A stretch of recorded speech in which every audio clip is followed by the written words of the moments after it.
महाराज, क्या आप जानते हैं पड़ोसी राज्य के शूरवीर राजा धनोखर सिंह अपने मंत्री पर खुश हो रहे हैं। उन्हें 100 सोने की अशर्फियां दी हैं। सभी लोग उनकी बहुत वाहवाही कर रहे हैं। अरे लोग तो उन्हें दयालु, दानी और ना जाने क्या क्या बुला रहे हैं। क्या सच में? मगर आप उन्हें शूरवीर क्यों कह रहे हैं? अरे शूरवीर, समझदार, बुद्धिमान तो मैं हूँ, क्योंकि मैं अब अपने मंत्री को पूरी 200 सोने की अशर्फियां दूंगा। क्या सच में महाराज? ये तो बहुत ही अच्छी बात है। वैसे हमें आपसे ये उम्मीद नहीं थी। आप किसी से कम थोड़ी हैं। आप तो उन राजा से भी बड़े दानी हैं। आप तो 2 गुना धन देने को राजी हो गए हैं। हाँ हाँ बिल्कुल मंत्री जी, मैं किसी से कम नहीं हूँ। अरे जो कोई और कर सकता है वो तो मैं भी कर सकता हूँ, बल्कि मैं तो औरों से भी ज्यादा अच्छे से कर सकता हूँ। आपने देख ही लिया होगा। आपका धन्यवाद महाराज। वैसे हाँ, एक और बात है, समझदार और बुद्धिमान का एक ही अर्थ होता है, तो आपको 2 बार कहने की जरूरत नहीं है। मंत्री इतना कहकर वहाँ से चले जाते हैं और महाराज को उनकी कही बात समझ नहीं आती है। ये मंत्री जी क्या कह गए भला? मुझे तो कुछ समझ नहीं आया। खैर छोड़ो। और वह यह सब भूलकर अपने भोजन में लग जाते हैं। महाराज की पत्नी रानी सुनैना बहुत ही समझदार थी, मगर वह कभी भी राजा के किसी फैसले के बीच में नहीं बोला करती थी। लेकिन महल के लोगों को महाराज को ऐसे बेवकूफ बनाते हुए देखकर उनसे यह सहन नहीं होता था। भोजन करते वक्त जब महाराज रानी को मंत्री जी की सारी बातें बताते हैं तो रानी चौंक जाती हैं। रानी, क्या आप जानती हैं, आज हमने मंत्रियों को सोने की 100 अशर्फियां दी हैं। क्या? मगर क्यों महाराज जी? जब महाराज ने रानी को पूरी बात बताई तो वह मंत्री की चाल समझ गईं। महाराज, यह आपने क्या किया? आपको ऐसा बिल्कुल नहीं करना चाहिए था। क्या किया मैंने रानी सुनैना? मैं तो चुपचाप अपना भोजन कर रहा हूँ। अरे मेरा मतलब ये कि अभी आपने मंत्री जी को 200 सोने की अशर्फियां दी है, सिर्फ इस वजह से क्योंकि दूसरे राज्य के राजा ने अपने मंत्री को दी। आप तो यह भी नहीं जानते कि इस बात में कितनी ज्यादा सच्चाई है। और मुझे तो लगता है राजा जी कि मंत्री जी ने आपको बेवकूफ बना दिया। क्या? ये आप कैसी बात कर रही हैं रानी सुनैना? मैं क्या कोई बेवकूफ हूँ जो मंत्री की बातों में आकर उन्हें यूं ही 100 सोने की अशर्फियां दे दूंगा? अरे वो झूठ थोड़ी बोलेंगे, उन्होंने सच ही बोला होगा। और अगर दूसरे राज्य के राजाओं को ये बात पता चलेगी कि मैंने अपने मंत्री को सोने की अशर्फियां दी हैं, तो वो सब मेरी वाहवाही करेंगे। महाराज, आपको समझाना तो व्यर्थ ही है।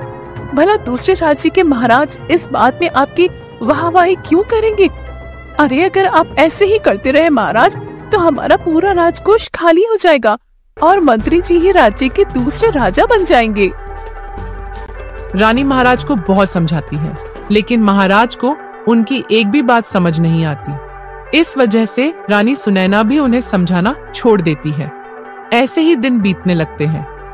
एक दिन महाराज अपनी सभा में सलाहकार देवेश जी के साथ बैठे हुए थे।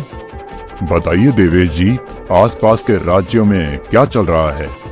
महाराज, आजकल दूसरे राज्यों में एक चीज बहुत प्रचलित है, और वो है राजाओं का भेष बदलकर प्रजा में घूमने जाना।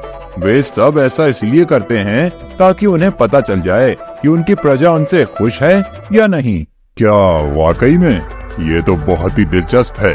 हाँ महाराज, वे सब किसी आम आदमी का रूप ले लेते हैं और फिर गांव में चले जाते हैं। प्रजा को अच्छे से जानने के लिए ये एक बहुत अच्छा तरीका है। सही कहा आपने, ये तो बहुत ही मजेदार है। फिर तो मैं भी भेष बदल कर गाँव में जाऊंगा और देखूंगा कि लोग मुझसे कितना खुश हैं। और कुछ दिनों पहले ही तो मंत्री जी ने गांव वालों की खेती के लिए बहुत सारा धन भी लिया था। देखूंगा कि गांव के खेत कैसे हैं। महाराज की यह बात सुनकर वहां बैठे मंत्री जी के होश उड़ जाते हैं। उनके हाथ पैर कांपने लगते हैं। वह महाराज से कहते हैं, अरे महाराज, आपको इतना कष्ट लेने की क्या जरूरत है? मैं हूँ ना आपकी जगह, मैं भेष बदल कर चला जाऊंगा। आप यहीं आराम करिए। अरे ऐसे कैसे मंत्री जी? जब दूसरे राज्य के राजा खुद जा रहे हैं तो मैं आपको क्यों भेजूं? मैं भी खुद ही जाऊंगा और गांव के लोगों से मिलूंगा। असल में काफी समय से मंत्री जी गांव का नाम लेकर खुद पैसे लूट रहे थे। उन्होंने गांव में एक भी रुपया नहीं भेजा था और इस वजह से गांव वाले महाराज को खूब ज्यादा कोसते थे। मंत्री जी को डर लग रहा था कि अगर महाराज वहां चले गए तो उन्हें सारा सच पता ना चल जाए। इस वजह से मंत्री महाराज को गांव में जाने से रोकने की बहुत कोशिश करते हैं। महाराज, अगर आप अकेले ऐसे प्रजा में जाएंगे तो आप पर बड़ा खतरा होगा। किसी ने आपको पहचान लिया या अगर पड़ोसी राज्य के राजा को इसकी खबर लग गई तो कहीं वो आपको कुछ कर ना दें। मंत्री जी, ये आप कैसी बात कर रहे हैं? हमें किसी दूसरे राज्य से खतरा क्यों होगा भला? और प्रजा में तो लोग हमें कितना पसंद करते हैं, उनके लिए हमने कितना कुछ किया है। हमें वहाँ कोई खतरा नहीं होगा। आप बेमतलब में चिंता कर रहे हैं। महाराज की ऐसी बात सुनकर मंत्री जी चुप हो जाते हैं, लेकिन उनके अलावा उधर महारानी जी को भी राजा के गांव जाने की बात से बड़ी चिंता हो रही थी। पता नहीं अब महाराज को गांव में क्या क्या सुनना पड़ेगा।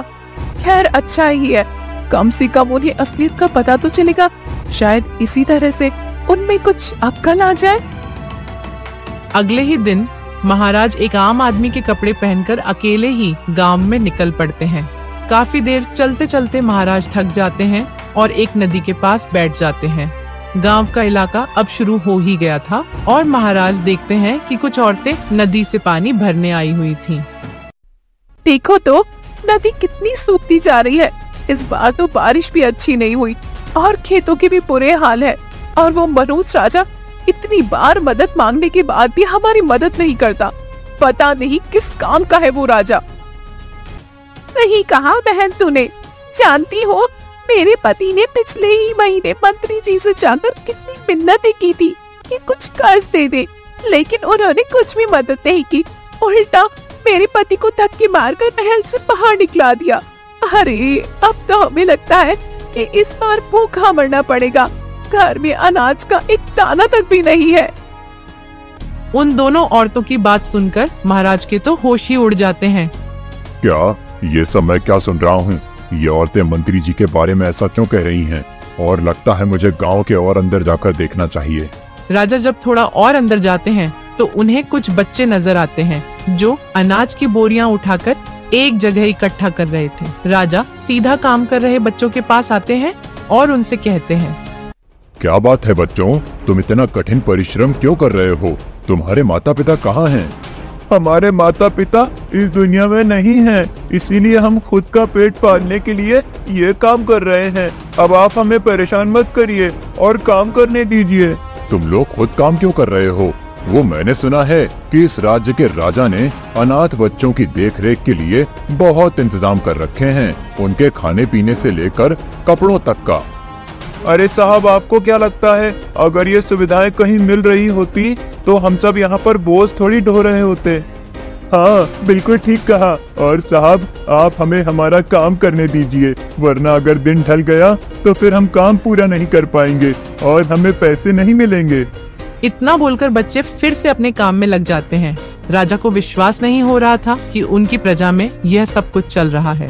वह बहुत परेशान हो रहे थे क्योंकि आज तक महल के एक भी आदमी ने उन्हें प्रजा की इस दुर्दशा के बारे में नहीं बताया था। राजा गहरे ख्याल में डूबे हुए थे कि तभी उन्हें कुछ शोर सुनाई देता है।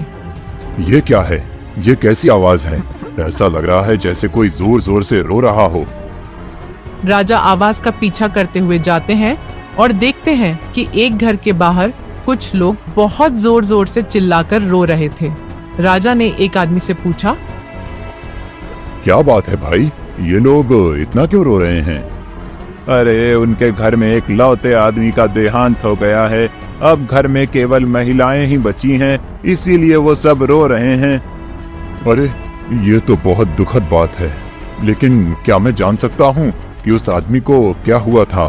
कोई बीमारी के चलते ऐसा हुआ है क्या? अरे नहीं नहीं, वो एकदम ठीक था। उसने तो खुदकुशी कर ली। असल में वो बहुत परेशान था। क्या खुदकुशी? मगर ऐसा क्यों किया उसने? अरे तो क्या करता, कब से खेती कर रहा था और वो भी भारी नुकसान पर। मौसम खराब होने के कारण उसकी सारी फसल बिगड़ गई। उसका एक बैल था, वो भी कमजोरी के कारण मर गया। उसने कई बार शाही महल में जाकर विनती की, मगर उसे कोई मदद नहीं मिली। आखिर में उससे अपनी जान लेनी ही पड़ी। उसके पास आखिरी रास्ता बचा था। अरे नहीं, ये तो बहुत बुरी बात है। तो क्या राजा ने खुद उसकी मदद करने से मना किया? अरे नाम मतलब उसका, बहुत पाप पड़ेगा उस राजा को। हम जैसे गरीबों की जरा भी नहीं सोचता वो। खुद तो अपने महल में बैठकर आराम की जिंदगी जी रहा है। मुझे तो समझ नहीं आता कि उसे राजा बनाया किसने। ये सब बातें सुनकर राजा का दिमाग तो अब एकदम सुन्न हो चुका था। वह समझ गए थे कि प्रजा बहुत परेशान है और उनसे बहुत ज्यादा नफरत करती है। लेकिन राजा को यह समझ नहीं आ रहा था कि आखिर यह सब कैसे ठीक किया जाए। पार्ट 2 जल्द ही आ रहा है। मिलते हैं पार्ट 2 में।